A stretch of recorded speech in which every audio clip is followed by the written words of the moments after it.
It is D-Day in France. The stage is set for the final round of voting.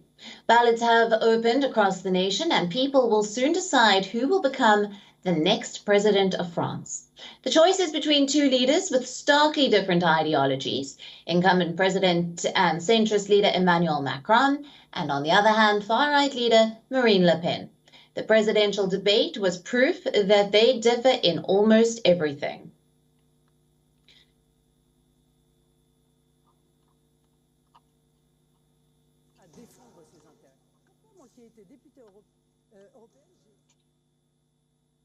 And now joining us live on this broadcast for more on the French elections is Marion Ettinger, who is an independent journalist live from Paris. Thank you for being with us. Will you take us through the latest ground polling situation so far? Hey, yeah, good to be back again. You know, it looks good. If you look at the polls, it looks like Macron is probably going to win. On some polls, there's as much as a 15-point gap between them. Even the closer polls put it at something like 53 to 47, so still 6 points. It would be a big polling error for Le Pen to win. So you look at that, and it's probably going to be Macron. The polls in the first round weren't entirely right about some candidates, but they were generally right. And it doesn't seem like there'll be another surprise today.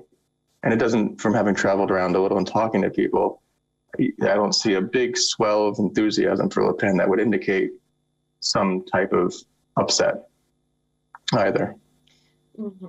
Right. And what will a loss mean for far-right candidate Marine Le Pen? You know, it's, as everyone has been saying a lot, this election has been, she's closer to power than she's ever been.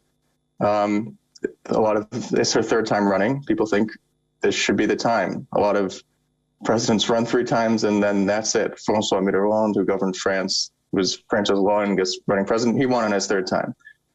It might mean she can't run again. There was a big challenge to her from the right in this election by a guy named Eric Zemmour.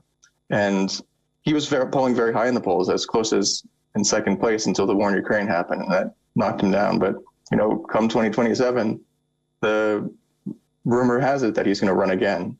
So she might not have this wide open space that she has this time. Absolutely. And considering Emmanuel Macron's position in the polls compared to 2017, where he was sitting at about 66%, what do you think this means if he is able to cinch a 2nd term at the Elysee? You know, Macron has now been president for 5 years. In 2017, he hadn't been president. There was some experience with him as a minister in the previous president's government. He was the economy minister.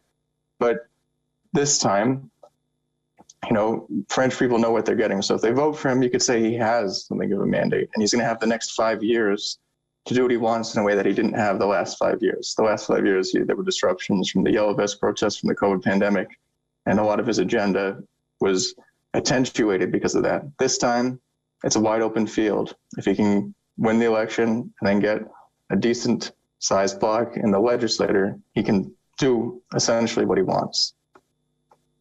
WION, now available in your country. Download the app now. Get all the news on the move.